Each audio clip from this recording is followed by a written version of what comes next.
Now, while you normally might think short development time equals bad, unfinished, unpolished game, but that's surprisingly not always the case. There are a ton of notable examples of games that were put together in a very short time and then still turned out great. And that's not even like me trying to make a defense for crunch culture or anything like that. Don't read into that as like some weird commentary I'm trying to point out. Just objectively speaking, it is interesting when there's good games that don't take a very long time to make. Like, let's go back in time a bit at Grand Theft Auto, which is kind of low-key a meme that we're going to talk about Grand Theft Auto as a series here in this video, considering the time between Grand Theft Auto 5 and Grand Theft Auto 6 is, rough. But getting to Vice City wasn't always that difficult. Look at this. Grand Theft Auto 3 released in late 2001, and a year later, in 2002, Grand Theft Auto Vice City would release. About a year between releases, and while you might see sources online say that the game had an 18-month development cycle, that's not really the truth behind what happened. It was actually probably a lot closer to just about 9 months of active development. So yes, while full production of what would eventually become Grand Theft Auto Vice City did start towards the end of development of Grand Theft Auto 3, the executive producer Sam Houser has gone on record saying that production really didn't kick off until the beginning of 2002 and lasted about 9 months. See, as they were closing in on finishing up the Windows version of Grand Theft Auto 3, which would release in May of 2002, the dev team actually was considering releasing some sort of expansion for GTA 3 that would have more story missions and new vehicles, new weapons, and more stuff to do. However, slowly this idea kind of spun out into being a brand new setting, Vice City, and it just became its own game altogether. Now, of course, a lot of production time could be saved coming right off of the heels of Grand Theft Auto 3, which obviously did a lot of the heavy lifting for the game, and having an engine that already was functioning and a team that was very familiar with it because they literally just did GTA 3, it worked in Rockstar's favor here. And also, Rockstar had the money from GTA 3 to just throw at this project, and they had a development budget of $5 million, which at the time was the biggest game they'd ever worked on, and a marketing budget of $13 million, because why not? Now, much like Grand Theft Auto 6, there was a delay in the pipeline while the game was getting close to release. Instead of the original release date, which was set to be October 22nd, the game needed a little more time, so Rockstar decided to go ahead and push the game back all the way until October 29th. They delayed the game just 1 week. And actually, the reason they delayed the game was because they felt that so many people were going to buy this game that they needed more copies of the game to be on store shelves to meet the demand that the public would have for it. And the game would go on to sell 17.5 million units by March of 2008, making it one of the most successful games of its time. So while this game was done in 9 months, this would be the last time Rockstar would release Grand Theft Auto titles this closely together, at least mainline Grand Theft Auto games, because San Andreas wouldn't come out for 2 more years, and then Grand Theft Auto 4 was another 4 years after that, and then Grand Theft Auto 5 was 5 years after that. And Grand Theft Auto 6 will be, if it comes out on time, 12 and a half years about. So, yep, Grand Theft Auto 7's not coming for another 24 years, I feel like. Now, a lot of people already know about Halo 2. It's kind of infamous for the development being one of the biggest examples in the gaming industry of extreme video game crunch. But the game was super successful, going down in history to be one of the most successful Halo titles, and also to this day, kind of marked as one of the biggest and best Halo games ever. But Halo 2 is interesting because the first Halo game came out in 2001, and Halo 2 didn't come out until 2004. So you would think there was enough time to make a Halo game. But as it turned out, there was a lot of prototyping going on, a lot of reworking the video game engine that powered Halo to begin with, and during that time, they did like a little E3 demo. And that was kind of an infamous demo because this demo was in 2003, and they showed off Halo 2. But none of what you see in that demo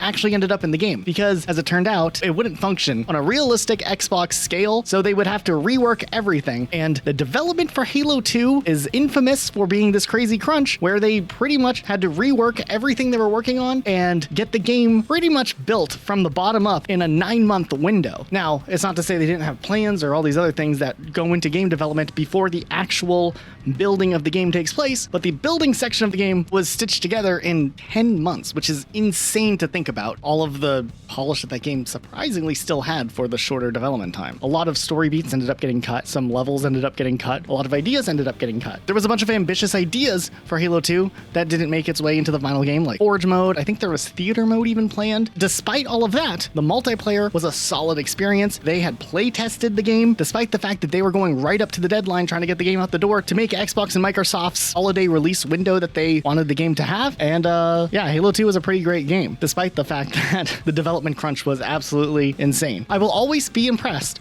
to this day with the amount of polish Halo 2 ended up having, despite the fact that it was kind of just stitched together in a very, very short window of time because of the technical difficulties they ran into halfway through development. Left 4 Dead 2 actually got a ton of controversy when it was initially announced. You see, after about 3 years of development, Left 4 Dead 1 released in November of 2008. And mind you, the first Left 4 Dead game was pretty cool. But immediately after the release of Left 4 Dead 1, apparently development on the follow-up game Left 4 Dead 2 started. But people were pretty surprised when 6 months later, after the release of Left 4 Dead 1, Left 4 Dead 2 was announced.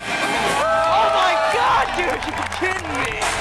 Matter of fact, there was even a community-led boycott telling fans that they are not going to buy Left 4 Dead 2 and that everyone else should avoid buying Left 4 Dead 2 because, I mean, look at this. They just sold this game full price, and instead of doing more content for that game, like DLC, or more DLC, I guess, they're just doing a sequel? What's going on? What really happened internally was that the development team had felt like trying to get Left 4 Dead 1 out the door and ready for release in a really rushed time frame kind of left the game in a bad state. And with burnout likely being real, it seemed like the team wanted to work on rebuilding the game from the ground up with a new title rather than going back and trying to fix up all of the things that maybe weren't fully broken, but just maybe weren't like the most optimized and polished way to have operating in a game. They implemented a lot of things surprisingly in the short, less than 1 year development time that they had, because the next game would actually come out 364 days after Left 4 Dead 1 released, but with new features like AI Director 2.0, which essentially was like an improved system that adjusted the game's pacing and enemy placement based on like player performance and environmental factors. They're able to have more diverse infected variations, making them look different. Apparently, I think numbers that were thrown around were like 24,000 variations of the common infected, so you weren't seeing like repeats of the same zombie over and over. There were new weapons, new items like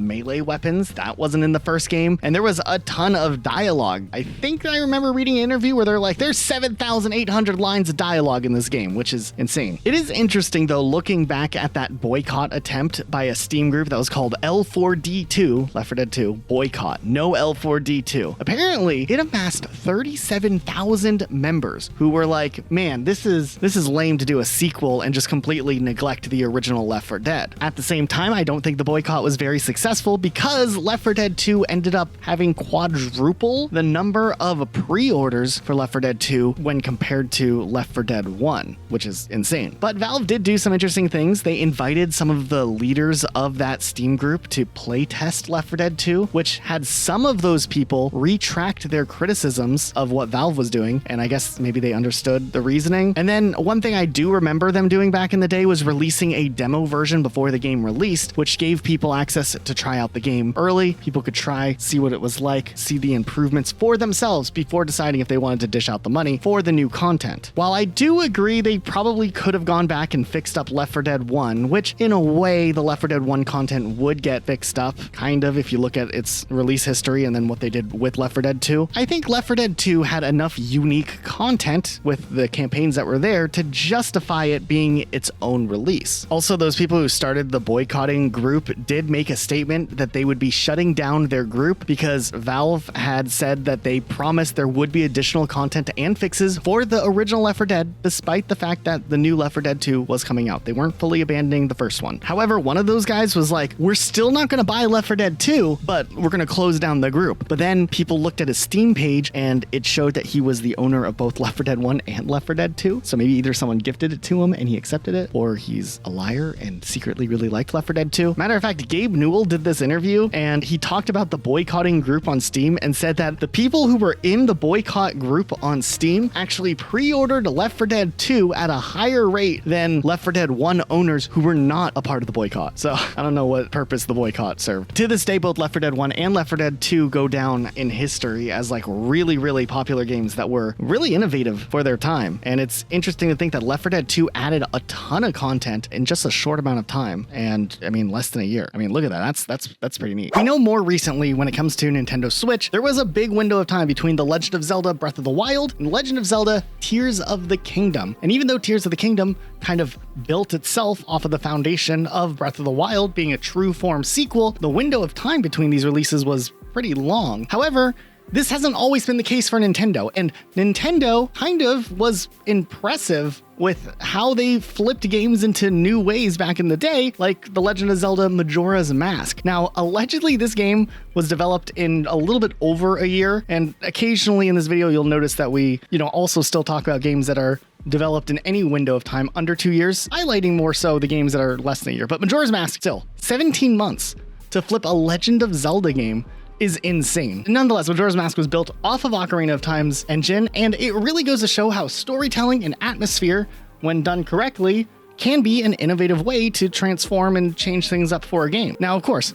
Majora's Mask scaled down certain aspects of The Legend of Zelda, but where they scaled down, they kind of benefited themselves in implementing new ways to have a game experienced. The whole 3-day cycle was interesting, and while it had a smaller overall world, some of the systems involved were a little bit deeper. The mechanics were a little bit different. To this day, Majora's Mask is popular amongst Zelda fans because of the overall atmosphere that game provided. So Majora's Mask, not quite under a year, but honorable mention here because it was done in one of the fastest turnaround times, especially for The Legend of Zelda. Sometimes annual release games were a thing for a while, and then they stopped being a thing later on, like Tony Hawk Pro Skater. If you were around in the late 90s, early 2000s, you know that this was an annual series of games that would release pretty regularly. But even the first Tony Hawk game, the original Tony Hawk Pro Skater, was developed in a pretty short time. Activision tasked the team working on this game to a pretty impossible task, I feel like, but they had the track record because the previous game that they had worked on was called Apocalypse, and it was made in just 8 months, which that in itself, especially for a late 90s era, is crazy. But then Tony Hawk Pro Skater 1 was made in just about 9 months. So that's insane. The engine was like repurposed from Apocalypse, which was more of like a shooter type game. So the fact that Tony Hawk Pro Skater released in the first place is impressive, but then the fact that the game was pretty good, I mean, it still holds up to an extent today. And then, of course, they did the whole annual route with Tony Hawk Pro Skater 2, 3, 4. Underground, 1, 2. They did Wasteland. They did like Proving Ground. Project A came first. Randomly, they did 5 later, which never made sense to me. 5 came out way later, right? Right, but after 8. They already ended the release schedule, the yearly releases at that point, right? Oh yeah. Five was supposed to be the revival. Wasn't the development with Pro Skater 5 also? Like they were giving them like 1998 development time, I feel like. Right, because they were about to run out of the license for Tony Hawk, right? If they didn't develop a game. Yeah, it was like they have to release a game or else some sort of license expires and they'd have to reacquire it probably with Tony Hawk. So Tony Hawk Pro Skater 5 was another game that was made in under a year, and that one was a disaster. That killed the the Tony Hawk franchise for a long time. We're just getting remasters. Yeah, I mean, we got a remaster, 5 years ago, and a new one coming out this year. Nonetheless, though, they did keep the yearly release cycle going for Tony Hawk for a pretty long time. I mean, they went from 1999 with the first game, pretty much yearly, all the way through 2010, and then they kind of stopped. And then they did 2012, they had Pro Skater HD, which was its own game, but it was like reusing maps from other games. It wasn't very good. I kind of liked it. Other people hated it. It wasn't a full price game though, right? That was like a... No, it was like an Xbox arcade type game. They kind of marketed it like it was a remake though, but it definitely wasn't a remake. I mean, I guess it was. I mean, what define a remake though, right? Like it was... It's like a compilation almost, like a... Yeah, but the gameplay's different.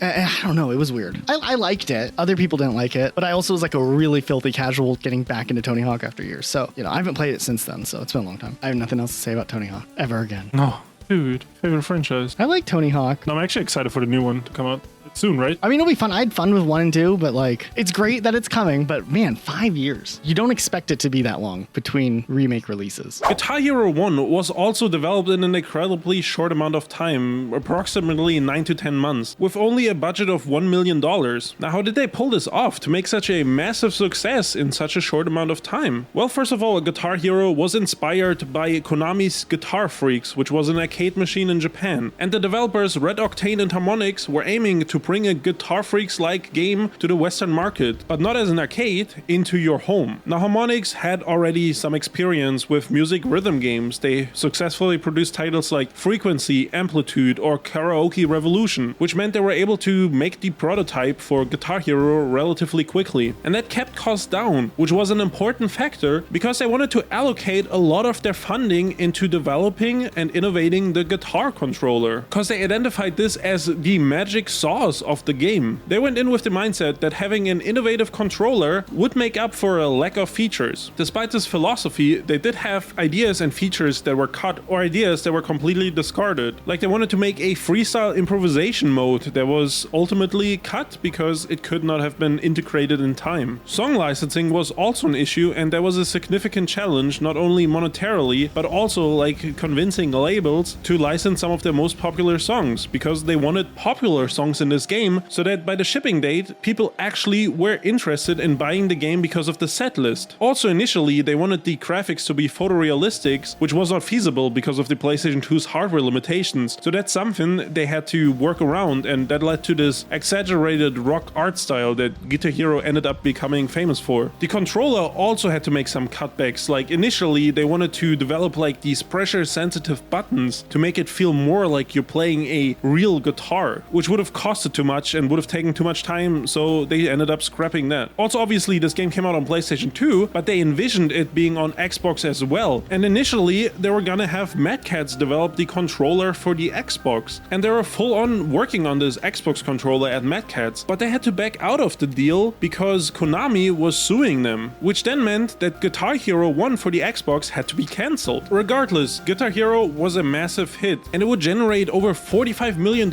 in sales just in 2005, which is 45 times its budget. And I remember as a kid, I really wanted Guitar Hero 1 for the PlayStation 2, but I had to wait a little bit because the game wouldn't make it to Europe until 2006. But when it finally was time, I got my mom to take me to like the German version of Best Buy at the local mall, and she bought me Guitar Hero 1 for the PlayStation 2 with the controller, and we get to the car, and even as an 11-year-old at the time, I kind of was like, I'm not musically inclined, why did I buy this? And in that time between the store and the car, I decided we should return the game, and that's what we ended up doing. I returned the game. I don't think I would have been very good at it, and I guess 11-year-old me already knew. And instead, I had my mom pick up Ape Escape 3. But obviously that was just my personal story, and there's tons of people that really enjoyed this first game and multiple of the games to come. And this franchise that was a massive pop culture hit started off with just a super short 10-month development cycle. Okay, we have to talk about Call of Duty. Now, Call of Duty releases annually, and we will talk more about annual releases in a little bit, but Call of Duty is like an outlier in the way that this whole system operates because they have multiple different studios working on multiple different games simultaneously so they can continue to hit their annual release goal. But from the beginning, Call of Duty's been developed at a breakneck speed pretty much. Matter of fact, Call of Duty's first development studio, Infinity Ward, which was essentially a bunch of Medal of Honor developers hired to make a new studio for Activision and then make a Medal of Honor killer, which I guess they did. They were successful. We see Call of Duty yearly, not Medal of Honor. So Infinity Ward was founded in 2002. Development began in April of that year with a team of just 27 people. They used a modified version of the Quake 3 Arena engine, idTech 3, and they utilized a budget of $4.5 million, and the first Call of Duty game was released by the end of 2003, so a little bit over a year. Activision, knowing that they had something big with Call of Duty on their hands, would start outsourcing other development studios to start helping with other projects for Call of Duty. So, for instance, an expansion called Call of Duty United Offensive was developed by a studio called Grey Matter Studios. That came out a year later. Call of Duty 2 would be ready to go by Infinity Ward by 2005, which was a 2-year development cycle. And while Call of Duty early on was mostly a PC-only experience, they were starting to get entries on consoles as well. Like, for instance, Call of Duty 2 released on PC, but Call of Duty 2 Big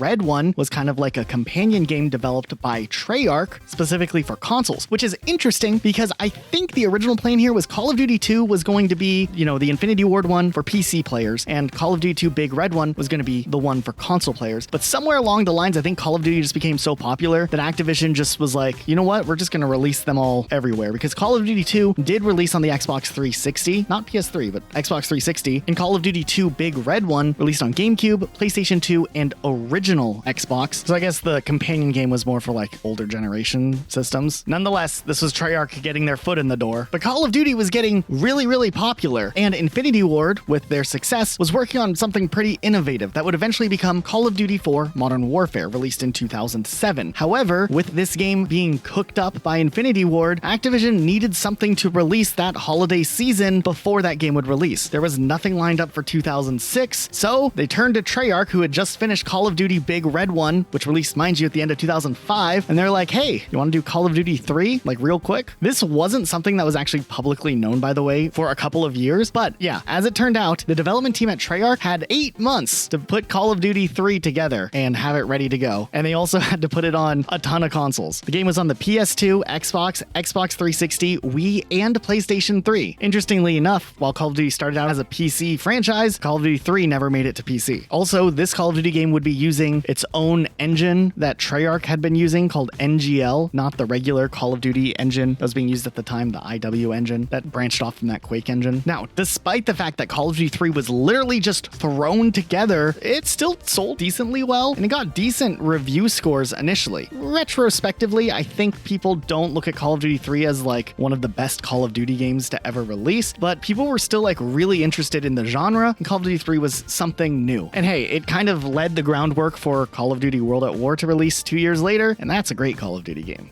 And it had zombies in it. After this would lead the way for Call of Duty to do this annual release with alternating development studios taking over. Right after Call of Duty 3 released, Treyarch picked up the progress that Infinity Ward had made for Call of Duty 4, which would release the following year, and they started developing the game that would release the year after that, which was Call of Duty World at War, using the Call of Duty IW engine. Then, when World at War would release, during that time, the other team, Infinity Ward, was already a year in development in Modern Warfare 2. And actually, it was pretty clever on Activision's part to have these two studios both making Call of Duty games, and while obviously Treyarch at first started off as like side projects, they definitely evolved into mainline banger Call of Duty games. But when you are releasing a yearly game and like that's a part of your business model, any little hiccup can throw the entire timeline completely off. And we've seen on multiple occasions Activision try to course correct some pretty big setbacks and get a game out the door. And sometimes it's wild. Like for example, Modern Warfare 3 was just a couple of months into its 2-year development cycle when Infinity Ward fired Infinity Ward co-founders Jason West and Vince Zampella, resulting in 46 employees leaving Infinity Ward in the ensuing months, and Activision with a development team of half of what they typically normally would have, because their teams were like 100 employees at the time in size. So now they had like no game in progress and 20 months to get the next game ready, so they moved Sledgehammer Games, which was a newer studio that was working on like a third-person Call of Duty Vietnam-styled game, to essentially fill in the gaps for half of a team being gone. And Activision like scurried to move other resources around, like Raven Software, to get this game done in like a year and 8 months, which is pretty quick for a Call of Duty game, but the game still released and saw generally positive reviews. People were pretty excited. Activision would pat itself over the next couple of years, building out Sledgehammer and rebuilding out Infinity Ward so that they could get their games on a 3-year cycle, so that if anything ever shifted again, they'd be ready to bounce back and maybe have easier development times across the board. So Treyarch was about to release Black Ops 2, Sledgehammer Games was growing, and Infinity Ward was growing to start working on what would become Call of Duty Ghosts. Sledgehammer Games eventually would start working on Advanced Warfare. This would be the system for Call of Duty for quite some time, a 3-year cycle for games, and games are taking longer to make by this point, so it made sense. But it only lasted for so long. You see, the general consensus for a long time was that Sledgehammer Games Call of Duty games maybe weren't as loved by the main Call of Duty fan base as some of the other Call of Duty games. Advanced Warfare was interesting, innovative. Multiplayer was probably a little too fast-paced. And then Call of Duty World War II left some things to be desired, probably is a safe way to put it. Meanwhile, Activision had been kind of supporting a fourth development studio that had been growing a lot internally, Raven, letting them handle like remasters of Modern Warfare, handling the multiplayer side of things, which at that time, Call of Duty 4 Modern Warfare Remastered's multiplayer was staying more relevant than Infinite Warfare's multiplayer. So, moving forward, Activision was like, hey, you two work together on a game. This next part is speculative. We've talked about it in like our cut Call of Duty content video we did a while back, but I speculate during this time, these two teams were working on what I think was a Call of Duty game called Call of Duty 1984. It makes sense, putting years after things was becoming popular. Remember Wonder Woman 1984? It used Blue Monday in its trailer. Then Call of Duty Black Ops Cold War, which was what this game turned into, used Blue Monday in the trailer, and most of the game takes place in 1984. Long story short, this game was in development for a short period of time, and then Activision announced at like a investors call that they were moving Sledgehammer Games off of it, and there were rumors circulating around that Sledgehammer Games and Raven Software were not seeing eye to eye on things, and coming right off of the heels of Black Ops 4, Treyarch would be stepping in, and this Call of Duty game would be reworked into a Call of Duty Black Ops game, eventually Call of Duty Black Ops Cold War. This meant that Treyarch had a development cycle cycle of under 2 years to get the next Call of Duty ready, though Raven Software was heavily involved in developing a lot of things like the campaign, so this definitely was going to be a speedy development of under 2 years, a little over a year obviously, but also with complications from the pandemic at the time, Activision did like an all hands on deck type thing to bring every studio that they had to make sure that this game released on time. Okay, the main studios who worked on this were Treyarch, Ravensoft, and then Sledgehammer Games got like the assisted credit. Beenox, they're,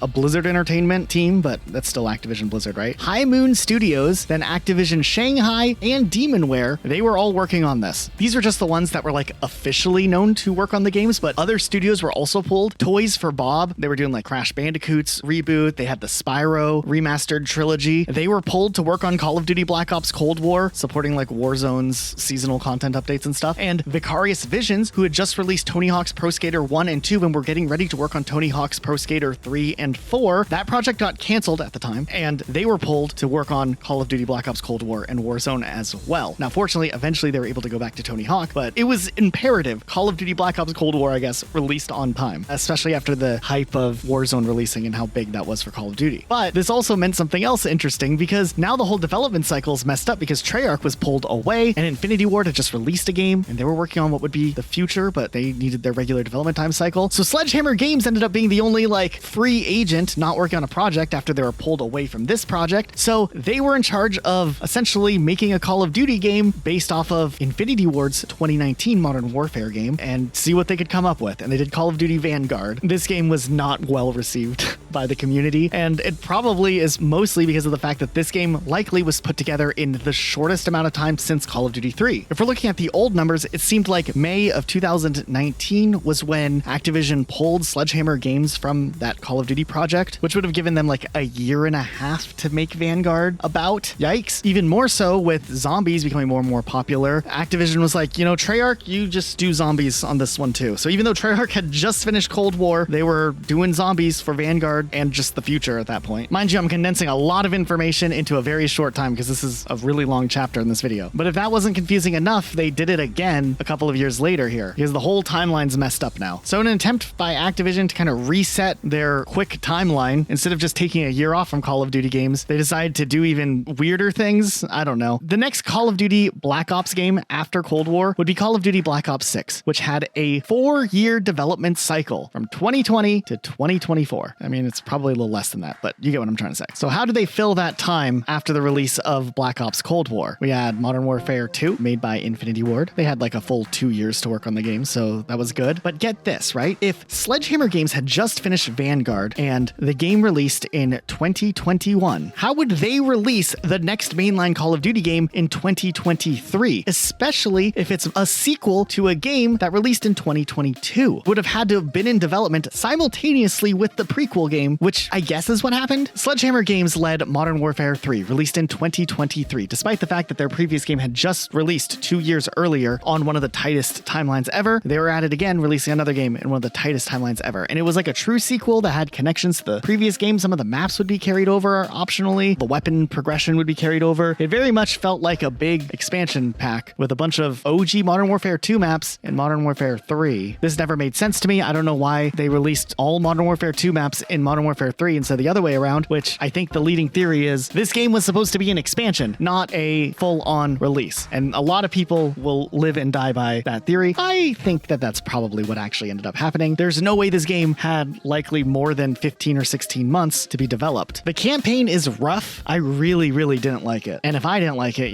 I speak for the whole Call of Duty community, clearly. There are a lot of interesting reports by Jason Schreier, the video game journalist, who claims that they had like 15 to 16 months to work on this game, similarly to Vanguard. So not a lot of time, a year and 4 months, but also that it started off as a separate project. And some of the development team were not even initially made aware of the decision to turn the game into a full release, which resulted in a ton of crunch. So that could be frustrating, I'm sure. But then later, Aaron Howland, who was the Sledgehammer Games studio head, denied Schreier's reporting, saying that the game was planned long before they had wrapped up their previous game. So yeah, I don't know. It's goofy. I know that these technically fall in like the slightly longer than a year of development in a lot of these cases, but with a new Call of Duty game releasing every year, I felt like we have to talk about them because these are massive games, and it's crazy the breakneck speed that Activision sometimes goes at to make sure that a game releases, even if it means diluting diluting the quality of their franchise by having like lower qualities. They don't care. They get this game out yearly. When EA rebooted Star Wars Battlefront 2 in 2017, controversy exploded around its aggressive microtransaction and loot boxes, which were issues largely stemming from monetization practices and gameplay design that EA had forced onto the game. Interestingly, the original Star Wars Battlefront also had a troubled release, but the issues weren't so much on the outside, they were more internally. There was a lot of behind-the-scenes pressure during the development, and it was developed on an incredibly tight timeline of just 10 to 12 months, meaning they took less than a year from concept to launch, and all of it to coincide with the DVD release of Revenge of the Sith. Now, Pandemic Studios was able to extensively reuse its proprietary Zero game engine, along with a significant amount of assets and established gameplay mechanics, since they had built a solid foundation with the first game. And this specifically made me realize something that I always felt as a kid. I always felt like Star Wars Battlefront 2 was just a better version of the first Star Wars Battlefront, and I didn't realize it as a kid, but it is probably because they did heavily reuse a lot of stuff from the original Star Wars Battlefront and just heavily improved on it. And while we know they did manage to make a great end product, there was a lot of issues that arose internally. Like, optimizing the game for the PlayStation Portable was an immense effort at the time, and it required a whole fleet of engineers from the LucasArts teams to be brought in specifically to optimize the code for the PlayStation Portable. One developer recounted that it was a huge pop of the champagne day if you got back one whole frame a second. Like, they had so much trouble running it on the PlayStation Portable, they were celebrating when they got an extra frame. There was also some issues with acquiring assets from Revenge of the Sith for in-game use, which was crucial because, you know, it was gonna come out with Revenge of the Sith on DVD. So it would have been a big controversy if this game came out around the same time but did not include the latest Star Wars movie. They would even include a demo on the Revenge of the Sith Extras DVD for this game, like an Xbox demo. You remember back in the day, they would sometimes give you an extra bonus DVD, and sometimes that had a game demo on it. That was actually a pretty cool concept. So if they didn't get those assets in time, they either would have had to delay the game or, would have had to launch the game without that content in it. They did also have to make some cuts when it came to the voice acting. Like in the original Star Wars Battlefront, the actor that played Boba Fett would also voice all like the clone radio chatter, but they couldn't get that in time for the second Star Wars Battlefront game, so that was something they had to cut. And while they had to make some cuts, they still were able to add new content to the game, like space battles. But nonetheless, they overcame it all, and they were able to launch the game at the end of 2005. And while I regard this as one of the greatest video games of all time, there was negative pushback from some critics at the time, which were a direct consequence of this short development cycle. Critics often noted that there was strong similarities to its predecessor, observing things like many of the same levels, classes, weapons, vehicles, sounds, graphics, animation, and characters, and even glitches.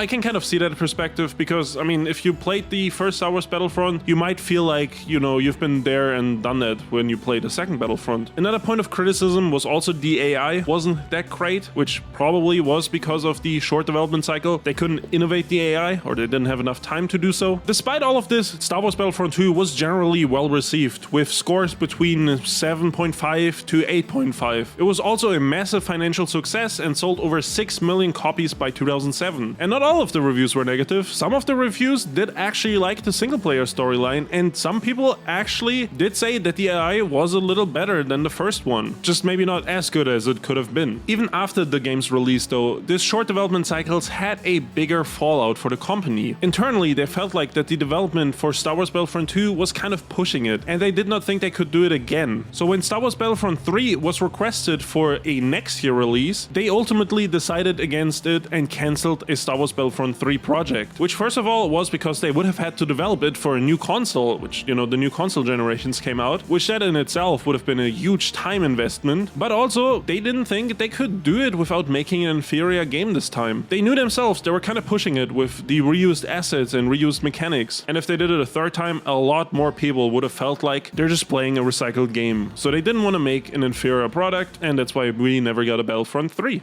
In the 90s, it was really interesting how often and frequent it seemed like games would kind of be churned out. This would carry over into the early 2000s, but just because a game had a short development window back then didn't necessarily mean that the game would end up being rushed or bad. It probably was rushed, but it wasn't bad necessarily. Like, let's look at the Donkey Kong Country series. Development on the first Donkey Kong Country game started in mid-1993, and a year and a half half later, Donkey Kong Country would release. It would be a huge hit. Nintendo would be surprised with the success of that and would buy a 25% stake that would later go up to a 49% stake in Rare and immediately greenlight a follow-up game. A follow-up game that was only going into like the conceptual phase towards the end of Donkey Kong Country 1's development, which meant that Donkey Kong Country 2 Diddy's Quest was essentially put together, using the technology from the first game, but they still had to like design a game itself in less than a year pretty much. But even at the end of the Super Nintendo's life, Donkey Kong Country would get a third title in Donkey Kong Country 3, Dixie Kong's Double Trouble, and this was like after the Super Nintendo was already being sunsetted. And this game, matter of fact, was developed in even less time than the previous one, which meant that this game probably was put together in about 10 months in total. And to this day, I think people still look back at the trilogy of the original Donkey Kong Country games and we're like, man, those were some good, solid games back in the day. This wasn't something that was just happening with Nintendo games, by the way. Naughty Dog was going through the same exact thing with Crash Bandicoot. It seemed like games that were kind of successful a lot of the time would be greenlit for 2 or 3 sequels to be released like within a year of the release of the first title. But the third Crash Bandicoot game, Crash Bandicoot Warped, was actually given just 10.5 months to be made altogether. They had a budget of $2 million,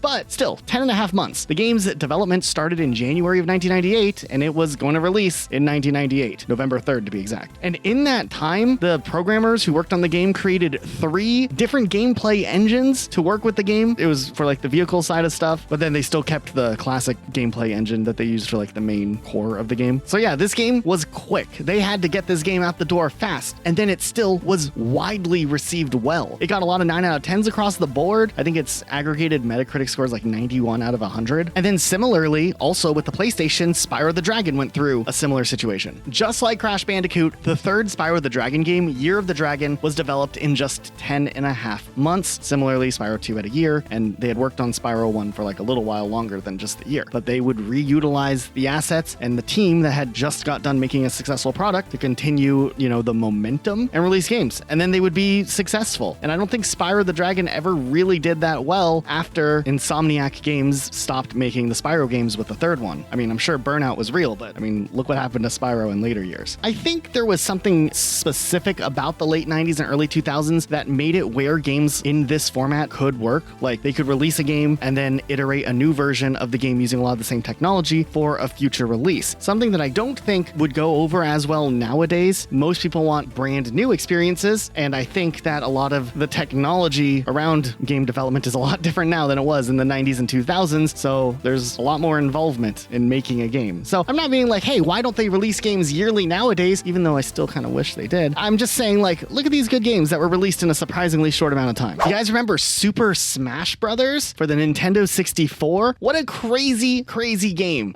Cool time to be alive. I remember playing this game on my N64 with my brothers as a kid, and I was like, this is incredible. Look at these characters. Look at this robot-looking character. I don't know who this is, but they look cool. But with Super Smash Brothers making a ton of money, Nintendo was all for a new game to come out for the Nintendo GameCubes. Maybe something around launch, keep the momentum going here. I think the first Super Smash Bros. Game was a little bit of a breakout success, actually. And I swear, before working on this video, I always had the impression that this game was always well loved by everyone. But then I looked at like the reviews of it, and I'm kind of surprised to see it kind of clocking in the high 7s, not too much higher than that. So did people not like this game? 7's still normally good, but this is Super Smash Bros. Like a masterpiece in my mind. So I looked into it, and out of the main reviewers, like the publications that published reviews on Super Smash Bros., EP Daily, they are a Canadian television news network that would like do stuff on video games. It was like the Canadian G4 TV, and they gave the game a, drumroll please,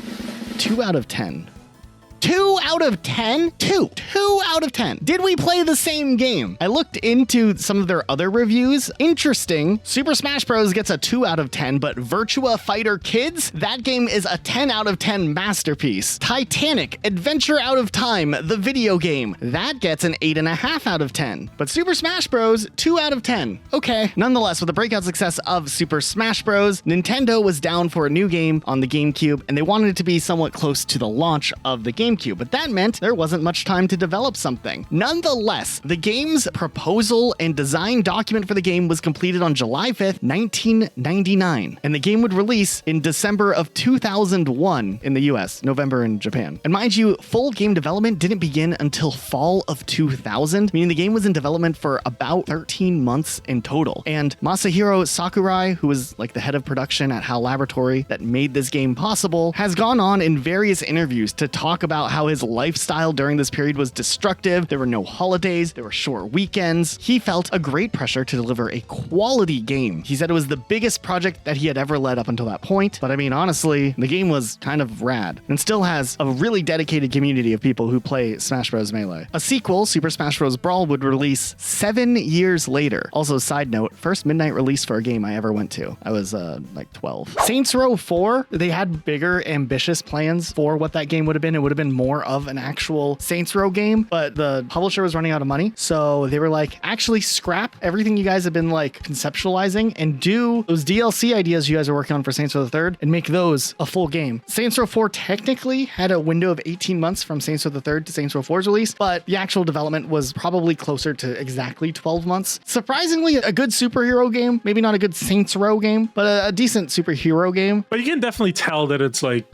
3 with like a little bit of like... Oh, 100%. I mean, same location completely. Like, yeah, you just have superpowers. Hannah Montana, the movie, the game development might have been 9 months, allegedly. And then Sonic 06 had 1 year and 6 months for its development, which is longer than you would think for the product that Sonic 06 ended up being. But at the same time, it does explain a lot of things about Sonic 06, I think. There's some interesting theories about Sonic 06, though, that they were working on a patch originally that was going to go on the game, like the disc of the game back in 2006. But it would have been like an updated version with a lot of bug fixes. And then there was like a problem in that build, allegedly. This is like rumors that I've read online. And that caused the development team to have to revert back to the last stable build, which was like deleting months of bug fixes. And that's what they ended up shipping. Don't know if it's true, but I'd like to believe it, because how was Sonic 06 released in the state that it was? Also, they wanted to make a Wii version of the game, right? They were like, this game is not going to run on the Wii. So they ended up splitting the team. So then half of the team had to finish Sonic 06 and the other half had to work on a game in 13 months for the Wii, and that's when we got Sonic and the Secret Rings. Now, say what you will about Sonic 06, but I still think Sonic 06 is a significantly better, more entertaining, better story-driven Sonic the Hedgehog experience than Sonic and the Secret Ring. I was a kid when Sonic and the Secret Rings came out. I should have loved that game. I had a Wii, and I was so bored. It was so unlike me. I thought there was something wrong with me, that I was losing my identity as a Sonic fan, and really I just think the game was kind of boring. Sonic 06 was infinitely better, even if I was just staring at a loading screen half of my time playing on the game. It's like I'm making you question your like identity as a person, dude. I had liked every Sonic. It was rough. I don't know, dude. I liked the Sonic games, but Sonic and the Secret Rings was where I drew the line, not Sonic 06. Have you played Sonic and the Secret Rings? No. What do you mean? How have you not played Sonic and the Secret Rings? I've played like 3 Sonic games for like 2 hours maybe each. Remember when we tried to play Sonic Adventure co-op? Like that co-op mod? Yeah, that was something, dude. There's a co-op mod out there, except player 2 doesn't have any control over the screen.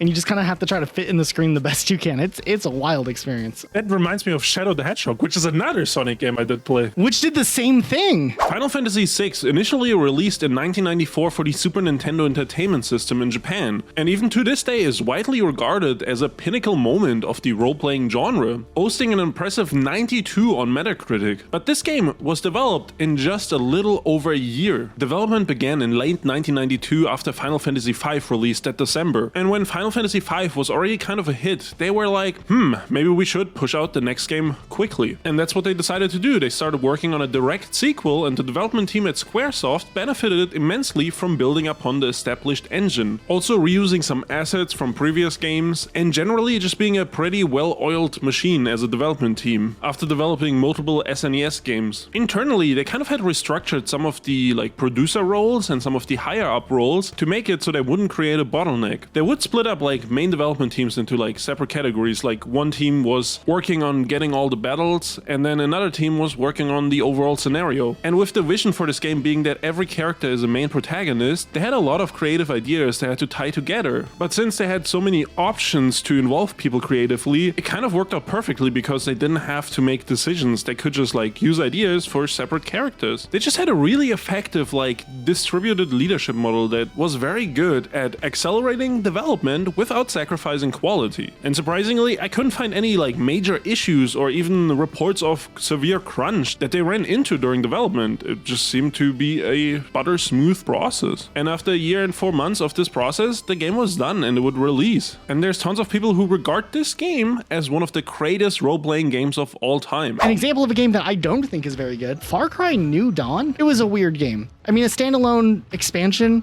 but it really was a sequel directly to Far Cry 5. I mean, they did a 17-year time jump. They did like the Super Bloom aesthetic. They did it 10 and a half months after Far Cry 5 released, which I feel like is a pretty tight window for release. Yeah, and also like they reuse so many assets. It's I mean, you know, we've talked about games reusing assets to get a shorter timeline, but this game, oof. Also, did you know you can see your player from Far Cry 5 in it with the pastor? Is that a spoiler?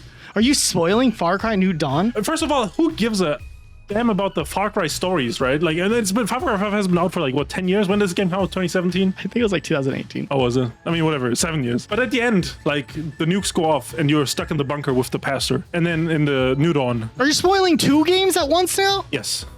Bowling 2 games. And then in New Dawn, you see the pastor and he has your character with like a hood on and the tongue is cut out so he can't talk. Amongst all the games we talked about, Mega Man 7 stands out on this list because it had one of the shortest and most intense development cycles in gaming history. And no, we're not talking like 10 or 11 months. This game was made in just 3 months. You might be wondering how or why? And the answer is simple: corporate mandates and severe mismanagement. Capcom at the time had this inflexible goal that they would have to release a Mega Man game every year, aiming specifically for December launches. So when there was internal conflicts arising and there was a lot of miscommunication with external development teams, it pushed back the whole timeline for the development of this game, and the main team would have to crunch incredibly hard for 3 months to meet that yearly Mega Man release mandate that Capcom had. This led to a massive mental toll on the developers that described this as a not normal ordeal and extremely difficult, and said that it was so intense that they felt like every single hour counted, like they literally couldn't waste a minute. The designer Yoshihisa Tsuda notably expressed regret with the development time, and they would have liked to refine and expand the game even more. Which makes sense when you look at the cut content of this game. They had to make significant cuts for the ideas they have. And some of this stuff still had partially developed assets or even completed things, but graphics, animations, entire weapons never made it into the final game because there just was not enough time. You could even feel this harder in the international version because the localization suffered greatly. Since they didn't have that much time to translate the game, a lot of versions of this had dialogue like just skipped or cut, meaning it had like there was even less content in these international versions. And they would later admit that they did things like make the final boss extremely hard so players wouldn't feel like the game was super short. Upon release, the game still got like decent reviews, like mixed to positive. It wasn't like fully panned, but a lot of reviews definitely noted the lack of innovation, especially since Mega Man X came out the year prior. And they would continue this development cycle for one more game with Mega Man 8, which ran into the same issues of not innovating enough and players kind of getting bored with the franchise. Which after 1997 they slowed down the development time for the main Mega Man games a little bit and would more focus on releasing like spin-off games in the off years, which was way better than the mandate to release a mainline Mega Man game every year. So I guess they saw the light. After Uncharted 4 release, which was a pretty massive success, like critically and also like sales-wise, they were like, we should make a story DLC for this game. They had done similar things at Naughty Dog in the past, like they made a story DLC for Last of Us called Left Behind. That was roughly like 2 hours long, and that was the plans they had for Uncharted The Lost Legacy initially. They started making this game, and they realized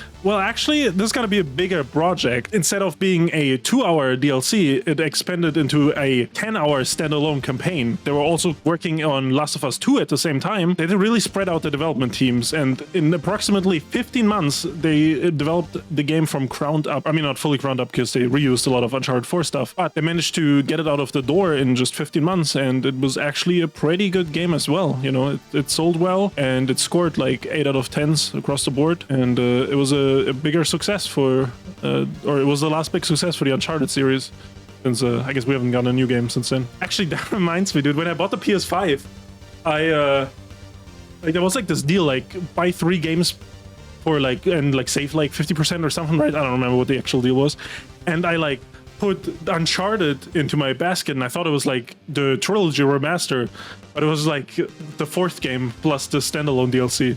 So I own Uncharted 4, but not the first 3 games. So, Have you ever played the first ones? yeah, a little bit, but never beat them. Like friends would have them like on their PlayStation 3s, and I would like go over and play them. They would show me, you know what I mean? But never like from start to finish. I played a little bit of the remake or the remastered of the first one on my PlayStation 4, and it was cool, but it definitely was a little bit dated. But I can see why people liked it, but I didn't even get to play Uncharted until like way later on. But maybe I should give it another shot. Yeah, I might too. And they also are out on PC now, so it's more accessible. Does it run on Windows XP?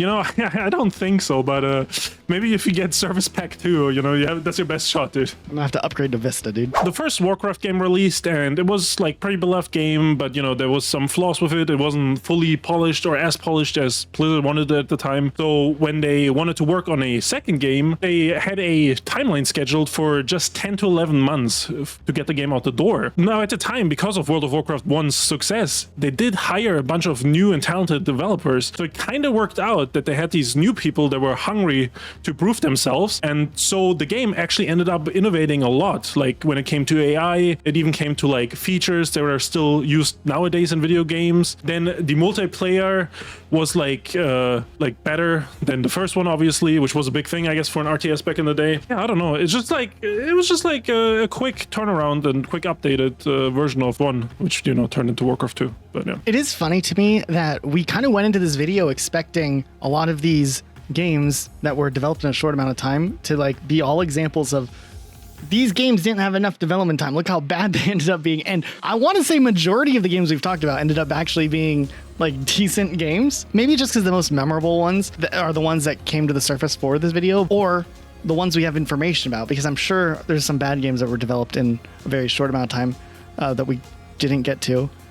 Because the information's not publicly available. Yeah, I mean, like we talked about the other night, it was a big surprise. We're like, actually, these games are all good. Like, you know, I don't know. I do want to do a short section though here about the annual game release, because we get the Maddens, right? Where we get a new Madden game every single year, and it's the same game. They reuse the same voice lines for years and years and years, and people keep buying it anyways because there's no competition. EA has an exclusivity contract with NFL. But besides Madden, there were a couple of game series that for a little while were annualized, which meant the development windows were obviously shorter. Ubisoft was doing this for a little while with Splinter Cell, of all things. Kind of crazy to me that the Splinter Cell games were being released on a yearly basis, but now it's been a minute since we've had a new Splinter Cell game. And there's been multiple canceled Splinter Cell projects too in like that time, right? Right. I think there's something that's finally in the works, like a remake of the first one, maybe. But wasn't it announced like years ago, like teased years ago, and it's been like years? It's like they were teasing it for a minute. Yeah. I mean, like the whole Ghost Recon thing, and then they kind of teased it again, I felt like, with Rainbow Six. At the time when they added Sam Fisher into Rainbow Six, it seemed like they were doing it to tease the future, but he's just a Rainbow Six character, and that was it. But there were other series also that did the whole annual thing. Mario Party, surprisingly. That one I forgot about. But yeah, for a hot minute there, they were releasing a brand new Mario Party game every single year. Crazy, they don't quite do that now. We still get Mario Parties pretty regularly, just not yearly. Another thing Nintendo related, but Pokemon was kind of creeping up there for a second. It wasn't uncommon for Pokemon to release a new game every year. They did it. It was like Ruby and Sapphire in 2002, nothing in 2003, but then like 2004 they did Fire Red, Leaf Green, 2005 they did Emerald, and like another year and a half gap for the West at least, before Diamond and Pearl, even though in Japan all of their release dates were a little bit different. But more recently, like I remember, what year was it? It was the year that It was right after Brilliant Diamond and Shining Pearl came out. Like in 2021, there was like a lot of Pokemon stuff in a short amount of time. It was like Pokemon Snap 2, Pokemon Brilliant Diamond and Shining Pearl, Pokemon Legends of Arceus. And then I think Scarlet and Violet came out like within a year of that too, right? Yeah, it came out after Arceus, like the same year as Arceus. Like I think Arceus released early in the year. Legends of Arceus, Luke? You call yourself a Pokemon fan? Yeah. You never saw that Jay Witz video from like 12 years ago where he explains the pronunciations of Arceus? And you're gonna hate me, but I'm like, who the hell is Jay Witz, dude? You don't know who the Jay Witz is? All right.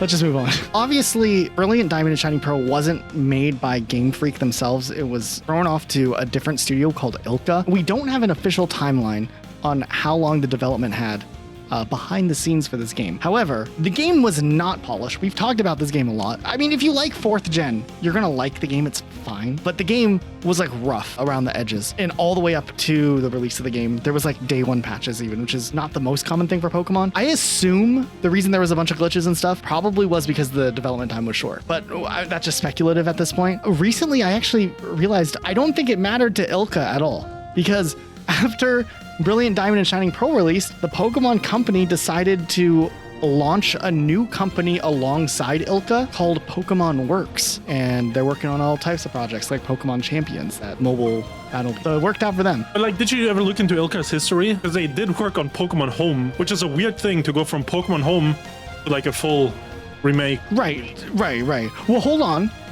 They did the Idolmaster Starlit season in 2021 also. Neither of us know what the hell that is, dude. What do you mean? How are you just assuming I don't know what that means? Okay, what is the Idolmeister? The Idolmaster is a Japanese media franchise that began in 2005 with a Raising Simulation and Rhythm Game series. Honorable mention, Portal 1 was interesting. It was like a project that was done at DigiPen in Seattle. It's like a video game school, and Valve like picked it up. And then the game was in development for like 2 years. But like once they got like the prototype to the point where they wanted it to be, then they started building the actual game out.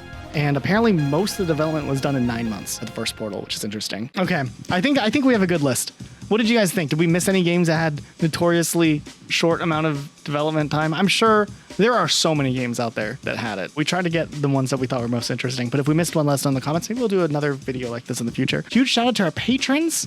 We don't have a lot of patrons, but the few of you guys who do support us on Patreon, we really, really do appreciate all of your guys' support. You guys, every month, pledging a couple bucks goes a long way. Also, our YouTube members, kind of a newer thing. We've only been doing it for like last year. We appreciate you guys also. So thank you guys for the support financially. Yeah. Otherwise, if you're new, though, you don't have to throw money our way, but a subscription goes surprisingly a long way, especially if you're watching on TV. So if you want to subscribe so you get more content like this, that'd be cool. But otherwise, thanks so much for watching, guys. We'll see you soon with some more spicy videos.